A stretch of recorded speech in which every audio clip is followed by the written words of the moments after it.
मैं उमर अब्दुल्ला साहब को ये चेतावनी देना चाहता हूँ कि सरकार ना जम्मू की होती है ना कश्मीर की होती है, सरकार जम्मू कश्मीर की होती है। बांटो और राजनीति करो। जो ब्रिटिशर्स ने एक पॉलिसी अपनाई थी, आज वही पॉलिसी जम्मू कश्मीर की सरकार ने अपना चुकी है और उसने मान लिया है कि अगर मुझे बोर्ड जम्मू नहीं देगा तो मैं जम्मू को कुछ नहीं दूंगा।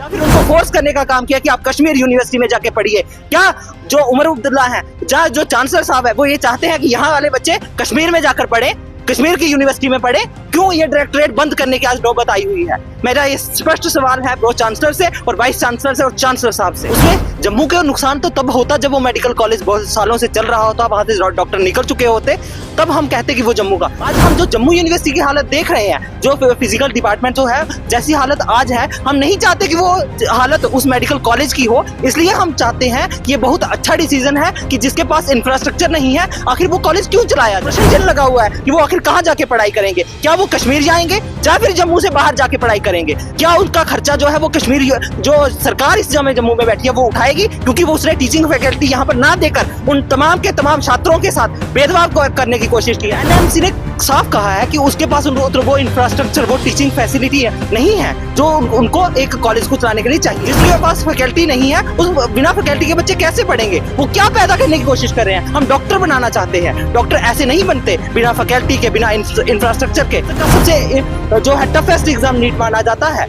और जब नीट में अगर बच्चा कोई क्वालिफाई करके आया है, अगर उसको सही तरीके से डॉक्टर की जो पढ़ाई है वो नहीं कराई जाती तो वो कैसे डॉक्टर बनेगा? जब नेशनल लॉ यूनिवर्सिटी आती है तो वो स्पष्ट एक शब्दों में ये चेतावनी है सरकार को कि वो ऐसी जगह पे आप दीजिए जहां पर हर वो असेसिबल हो, जम्मू के लोगों के लिए, कश्मीर के लोगों के लिए भी और बाहर से आने वाले लोगों के लिए। नेशनल लॉ यूनिवर्सिटी केवल 6 महीने काम करे और 6 महीने वो बंद रहे, वहाँ की टीचिंग फैकल्टी 6 महीने मुफ्त की तनख्वाह खाए और वहाँ पर जो पढ़ने वाले बच्चे हैं वो 6 महीने अपने घरों में बैठे रहे। तो क्या हम वकील पैदा कर रहे हैं? क्या वो कल को जो 6 महीने पढ़ने वाला वकील है वो जज बन पाएगा? क्या वो किसी भी ऐसी पोजीशन पर जा पाएगा जहां के हम चाहते हैं उनको पहुंचाना है? जो ये मसला आया है और आज जब ये कहा जा रहा है कि ये जो है जम्मू के साथ भेदभाव हुआ है, जब जम्मू को नुकसान हुआ है, मैं ये कहना चाहता हूं कि जम्मू के साथ जो नुकसान की बात करिए, ये पूरी तरह से गलत है। इससे पहले भी जम्मू में मेडिकल कॉलेजेस हैं और भी मेडिकल कॉलेजेस हैं, सिर्फ एक ही मेडिकल कॉलेज को आपने क्यों कहा? और वो अभी कॉलेज शुरू हुआ है। उसमें जम्मू के नुकसान तो तब होता जब वो मेडिकल कॉलेज बहुत सालों से चल रहा होता, वहां से डॉक्टर निकल चुके होते, तब हम कहते कि वो जम्मू का। वो तो उल्टा जो है, जो श्राइन का उसमें जो है वो पैसा बचा है, जो श्राइन है उस पैसे को वो अन्य कामों पर लगा सकती है, ना कि मेडिकल कॉलेज पर। एनएमसी ने साफ कहा है कि उसके पास वो इंफ्रास्ट्रक्चर, वो टीचिंग फैसिलिटी नहीं है जो उनको एक कॉलेज को चलाने के लिए चाहिए। आज हम जो जम्मू यूनिवर्सिटी की हालत देख रहे हैं, जो फिजिकल डिपार्टमेंट जो है, जैसी हालत आज है, हम नहीं चाहते कि वो हालत उस मेडिकल कॉलेज की हो। इसलिए हम चाहते हैं कि ये बहुत अच्छा डिसीजन है कि जिसके पास इंफ्रास्ट्रक्चर नहीं है, आखिर वो कॉलेज क्यों चलाया जाए?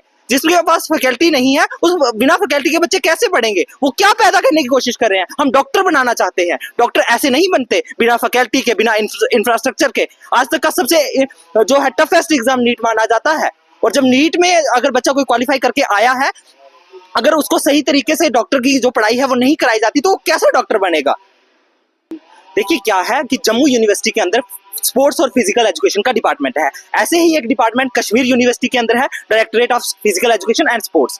तो क्या है, इन दोनों ही डिपार्टमेंट में जो एनसीटीई है, national council for technical education, ये एक स्टैट्यूटरी बॉडी है जो क्या करती है, इनको रेगुलेट करती है, जो कि स्पोर्ट्स कहाँ पे कैसे जो फिजिकल एजुकेशन डिपार्टमेंट है वो चलेगा, और इनके जो है रेगुलेशन बनाती है। जब उसके जो रेगुलेशन में पाया गया तो जम्मू यूनिवर्सिटी उसके रूल्स और रेगुलेशन पर खरी नहीं उतर पाई। जो टीचिंग फैकल्टी के जो स्टैंडर्ड्स हैं उन पे जम्मू यूनिवर्सिटी के जो टीचिंग फैकल्टी है वो खरी नहीं उतर पाई। इसके साथ ही जो कश्मीर यूनिवर्सिटी की टीचिंग फैकल्टी है वो उस पर खरी उतरी, और वहाँ की जो टीचिंग फैकल्टी की जो पोजीशंस है वो उतनी पाई गई जितनी बीपीएड और एमपीएड कोर्सेज को चलाने के लिए चाहिए, और जम्मू यूनिवर्सिटी में वो टीचिंग फैकल्टीज पूरी नहीं है। इस बेस पर जो है एनसीटी ने इनको जो है वो मान्यता इनकी रद्द कर दी कि आपके पास टीचिंग फैकल्टी नहीं है तो आप ये कोर्सेज क्यों चला रहे हैं?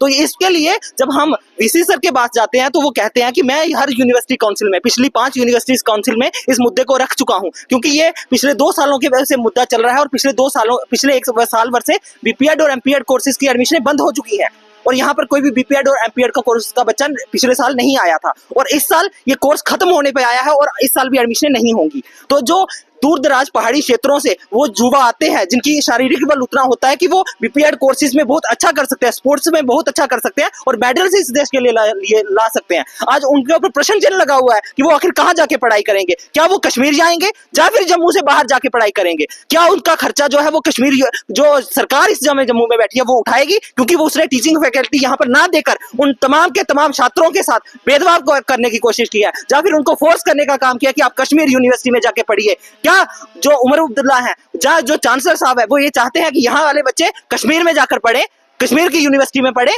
क्यों ये डायरेक्टरेट बंद करने की आज नौबत आई हुई है? मेरा ये स्पष्ट सवाल है प्रो चांसलर से और वाइस चांसलर से और चांसलर साहब से।